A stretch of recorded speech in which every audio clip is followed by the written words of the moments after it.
Bonjour à tous, bienvenue au 12h50 de LCA. Au sommet de cette édition, mécontentement au sein de la coordination du programme emploi Jeunes pour l'éducation nationale, le PGN. Ils sont nombreux à avoir été recrutés sur mesure nouvelle pour le compte des collèges et lycées depuis 2016. Ceux-ci réclament leur intégration sans condition à la fonction publique. Et pour en parler, je reçois dans ce journal M. Pierre Tindano, secrétaire général de la coordination des professeurs PGN. Des funérailles nationales pour le premier président de la Gambie indépendante, Daouda Diawara, décédé mardi à l'âge de 95 ans. Une annonce faite par l'actuel dirigeant de la Gambie. Des funérailles dignes de son action à la tête de la Gambie qu'il a dirigée de 1965 à 1994. Merci de suivre l'actualité sur LCA. Ils sont 1520 professeurs de la première promotion du programme Emploi Jeunes pour l'éducation, le PGN, à réclamer leur intégration sans condition à la fonction publique. Le PGN est le programme d'emploi du gouvernement burkinabé qui a procédé au recrutement de milliers de jeunes diplômés pour le compte des écoles publiques de l'enseignement général, post-primaire et secondaire depuis 2016. Un concours direct sur mesure nouvelle spéciale est prévu au mois de septembre pour leur intégration à la fonction publique.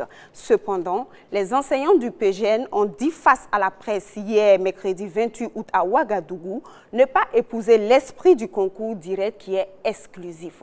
Bachirou Sawadougou et Ahmed Nanema, reportage. Les professeurs du programme Emploi pour l'éducation nationale, le PGN, exige une intégration sans condition à la fonction publique.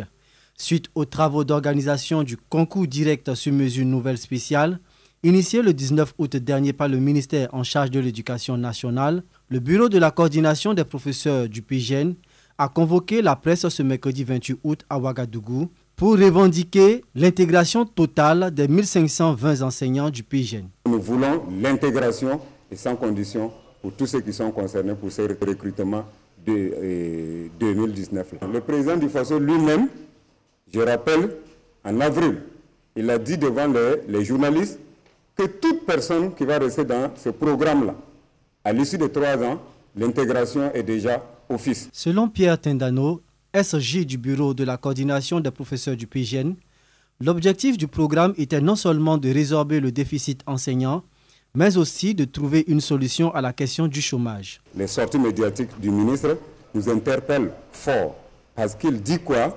Que ce n'est pas tout le monde qui sera intégré à l'issue du test. Or, l'esprit du départ du programme n'est pas celui-ci. Au départ, c'est pour relever les déficits en enseignant, premièrement, et deuxièmement, pour résoudre le problème du chômage. Les professeurs du PGN lancent un appel à la population pour soutenir leur position. Nous voulons une mobilisation de toute la population autour de nous. Parce que c'est leurs enfants d'abord que nous avons défendus pendant 3 ans. Accepter d'être un professeur et percevoir 100 000 francs à chaque fin du mois, vous devez quand même savoir que c'est un sacrifice louable. 3 promotions sont sorties du programme Emploi pour l'éducation nationale. Ils sont aujourd'hui plus de 4000 bénéficiaires depuis 2016.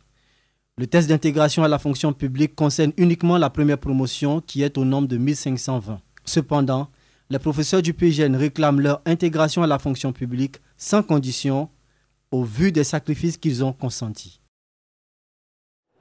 Et je reçois pour vous sur ce plateau M. Pierre Tindano, secrétaire général de la coordination des professeurs PGN. Avec lui, il est question de la situation de milliers de jeunes diplômés recrutés par mesure nouvelle depuis 2016. Bonjour M. Tindano. Bonjour Madame. Vous venez de le dire tout à l'heure dans le reportage, vous voulez intégrer la fonction publique sans aucune forme de condition, alors que le ministre de tutelle estime que le test d'intégration est un passage obligé. On peut parler de dialogue dessous.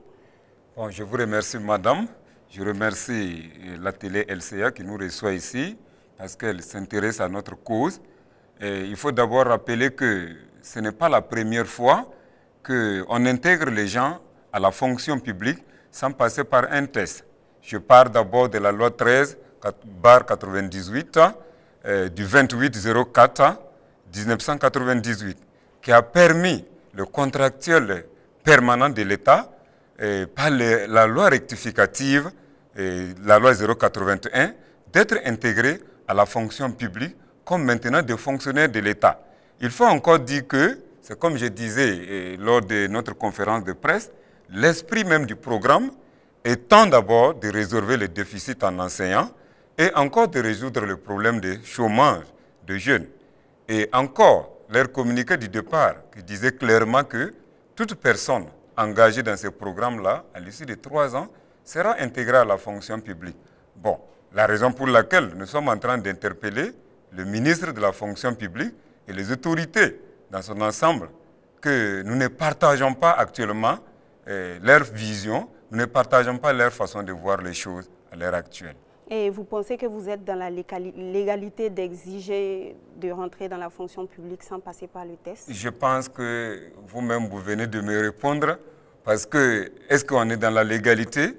Et ça a été dit de long en large que, en fait, à l'issue de ces 3 ans-là, par eux-mêmes, je prends d'abord le communiqué du 27 mars 2016 de monsieur le ministre Jean-Martin Coulibaly, qui disait qu'il laissait entendre clairement que la contractualisation est une précaution d'une politique saine.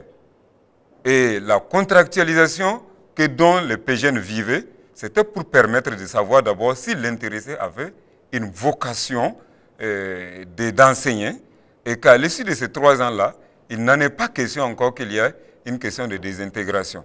Alors, la loi 081 encore dit clairement qu'il y a une mesure dérogatoire par laquelle on pouvait passer pour quand même intégrer ces jeunes. Imaginez un sacrifice énorme de 3 ans, nuits et jours. On prépare les cours comme les autres, nous avons les mêmes heures dues comme les autres et nous travaillons comme les autres enseignants. La seule différence, c'est que nous sommes payés à un salaire dérisoire, 100 000 francs à chaque fin du mois, mais nous l'avons accepté parce qu'on s'était dit que c'était un devoir patriotique. Et nous avons été formés aussi gratuitement. Il fallait donner aussi les savoirs gratuitement en espérant d'être intégrés à la fin. Et que comptez-vous faire si le MENA campe sur sa décision? Je pense qu'il y va d'intérêt du MENA de ne pas camper sur sa décision. Parce que pourquoi? Et avoir d'abord un enseignant, ce n'est pas facile, surtout dans notre contexte. Nous avons combien d'enseignants qui ont perdu la vue, qui sont morts, qui sont tombés à cause du terrorisme? Ils sont nombreux. Et nous avons eu combien de camarades qui sont morts et en exerçant leur métier d'enseignant? Ils sont nombreux. Alors, nous pensons que ces enseignants qu'ils ont entre leurs mains, c'est d'abord des enseignants de qualité parce qu'ils ont accepté, malgré les conditions difficiles, sans protection sociale et sans garantie en termes de carrière, étant en train d'exercer ces métiers-là, mais ils ont accepté quand même récompenser cette nation. Alors, je pense que, effectivement, ça ne doit pas être la lutte de PGN. Ça doit être la lutte de tous les Burkinabés. Toutes les couches sociales, toutes les classes politiques, et tous les parents d'élèves, les élèves, ils doivent se mobiliser autour de nous. Nous avons des partenaires syndicaux qui sont déjà là et qui sont prêts à nous accompagner. Voilà. Attendez à ce qu'à la rentrée scolaire, si rien n'est fait, qu'il y ait des réactions. Merci beaucoup à vous d'avoir répondu à notre invitation. Je vous rappelle que j'étais en compagnie de M. Pierre Tendano, secrétaire général de la coordination des professeurs PGN. Dans le domaine de la santé, bonne nouvelle pour les patients de l'hôpital Paul VI. En effet, depuis mardi dernier, l'hôpital est en possession d'un scanner et cela est rendu possible grâce à une coopération entre ce centre médical et un hôpital catholique de la Corée du Sud. Un scanner qui a été remis officiellement aux responsables de l'hôpital. Le compte-rendu est de Constantin Sieda et de Yeli Clarasso. Un scanner flambant neuf à l'endroit du service d'imagerie de l'hôpital Paul VI. Et c'est grâce à un partenariat entre ce centre médical et celui de Sainte-Marie de Séoul. Le scanner a été réceptionné lors d'une cérémonie ce 27 août à Ouagadougou par le cardinal Monseigneur Philippe Ouedraogo. Il exhorte les responsables de l'hôpital à une gestion responsable. J'exhorte le personnel de Paul VI à une gestion responsable, à prendre conscience et à travailler avec rigueur et professionnalisme pour permettre à notre hôpital de tendre au plus vite à sa maturité et à son autoprise en charge pour le bien-être de nos populations sans distinction de race, de religion, de sexe ou de conditions sociales. Une coopération née d'une providence, le dit Père Paul-Ly. Il espère ainsi que la prise en charge des malades à l'hôpital Paul VI se fasse dans de meilleures conditions afin que les soins soient de qualité pour tous. Il y a de cela 3 ans, son éminence, leur cardinal, les avait envoyés ici dans le cadre de la coopération. Et alors, au cours de leur visite, ils ont eu à rendre visite à l'hôpital Paul VI, à visiter l'hôpital Paul VI. Et c'est là qu'ils se sont rendus compte du besoin qui existe dans cet hôpital-là. Et alors, ils se sont concertés et ils ont pris la décision d'accompagner l'hôpital Paul VI en leur offrant du matériel médical. Il y a 3 ans que cette coopération est née entre ces 2 hôpitaux. En 2017, une ambulance. En 2018, du matériel médical technique pour plusieurs services. Et enfin, ce scanner.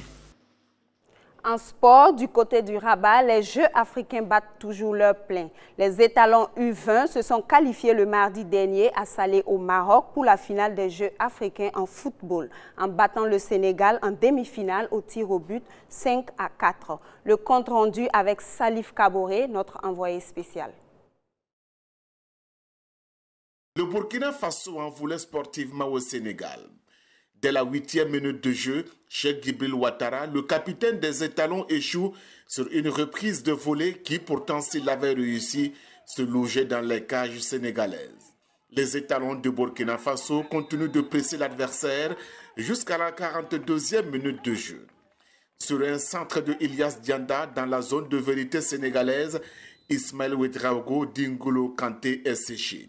L'arbitre congolais Juste Kokolo désigne le point de pénalty. Cheikh Djibril Ouattara ne se fait pas prier. Burkina Faso 1, Sénégal 0. C'est sur ce score que les 2 équipes partent pour la pause. La deuxième période va connaître un retournement de situation. Les Sénégalais prennent le jeu à leur compte et obtiennent l'égalisation à la 79e minute de jeu par Youssef Badji. Les occasions se multiplient, mais les étalons résistent. 0-0, il faut aller aux prolongations. Là aussi, rien ne changera au Marocois. C'est finalement au tir au but que le Burkina Faso va réussir son coup par 5-4.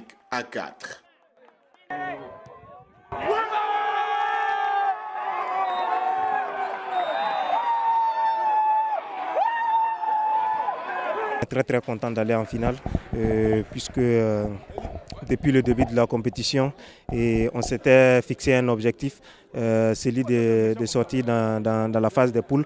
Dieu merci, aujourd'hui on est en finale, on va jouer la finale à fond comme tous les autres matchs d'ailleurs, donc on espère gagner aussi la finale.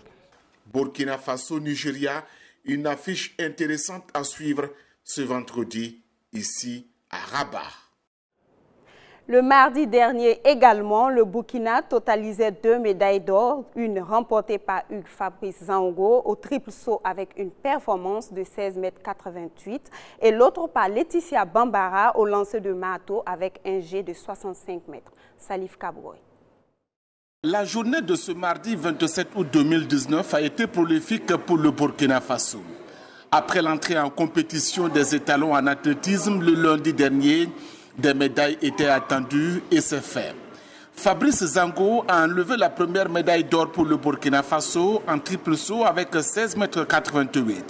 L'athlète qui avait mieux sauté le samedi dernier à Paris lors du Diamond League avec 17,14 m dit ne pas être en baisse de forme. Alors j'ai pu faire 16,88 m. Ça a été suffisant pour gagner hier. Donc franchement je suis content de pouvoir ramener cette médaille pour le peuple burkinabé. Les gens disent que c'est sans surprise, mais n'empêche qu'à une compétition, il y a toujours des surprises qui peuvent se passer. Et hier, j'ai pu limiter en fait, j'allais dire la concurrence, je les ai éliminés et puis j'ai pu ramener cette médaille pour le Burkina. La deuxième médaille d'or du Burkina Faso est l'œuvre de Laetitia Bambara. Avec 65,28 m, elle bat les Nigérianes et se hisse sur la plus haute marche du podium. C'était il y a 4 ans de cela. Et voilà, je suis très contente d'avoir réussi à avoir les médailles d'or. Ça n'a pas été facile, mais je suis contente d'avoir remporté cette médaille pour le Burkina. 2 médailles en plus avec Fabrice qui a terminé premier aussi, donc c'est super. Alors, un peu de frais. Oui, parce que j'ai eu pas mal de blessures. Et voilà, cette médaille voilà, est le fruit de mon travail que j'ai réalisé depuis ces années. Des possibilités de médailles s'offrent encore au Burkina Faso, avec notamment Marthe Kouala en 100 mètres et le concours en heptathlon. La moisson semble être bonne pour le Burkina. Hier mercredi, au tour de Marthe Kouala de décrocher la médaille d'argent au 100 mètres haies en 13 secondes 20. Elle attend une ou deux médailles ce jeudi dans l'après-midi en saut en longueur et au javelot. Suivez sa performance. Et c'est parti.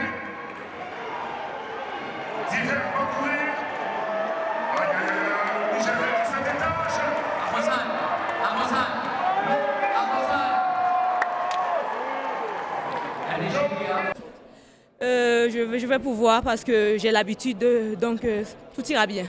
Demain, je vais donner le maximum parce que je suis légèrement en avance. Demain, je vais tout faire pour gagner la longueur et m'accrocher au niveau du javelot et également des 800 mètres. Non, j'ai raté mon départ. J'étais très lente au départ. C'est à la fin que j'ai beaucoup plus poussé et ça a donné, quoi. L'actualité hors de chez nous, avant de refermer cette édition en Gambie, des funérailles nationales prévues ce jeudi pour le premier président de la Gambie indépendante, Daouda Jawara, décédé mardi à l'âge de 95 ans, a annoncé l'actuel président de la Gambie, Adama Barrow. S'exprimant au palais présidentiel peu après l'annonce de sa famille de la disparition de Jawara, l'actuel chef de l'État gambien a assuré que le défunt allait recevoir des funérailles dignes de son action à la tête de la Gambie qu'il a dirigée de 1965 à 1994, donc 5 ans passés comme Premier ministre. Les drapeaux seront mis en benne et durant la cérémonie d'hommage, la dépouille de Jawara reposera à l'Assemblée nationale de Banjul avant l'inhumation prévue plus tard dans la journée, a précisé Adama Barrow. Il a décrit son prédécesseur comme un véritable défenseur de la démocratie, des droits de l'homme et de l'état de droit. C'est la fin de cette édition. Merci de l'avoir suivi. Je vous retrouve demain pour une nouvelle session d'information. D'ici là, portez-vous bien et bonne suite de programmes sur la chaîne Au cœur de l'Afrique.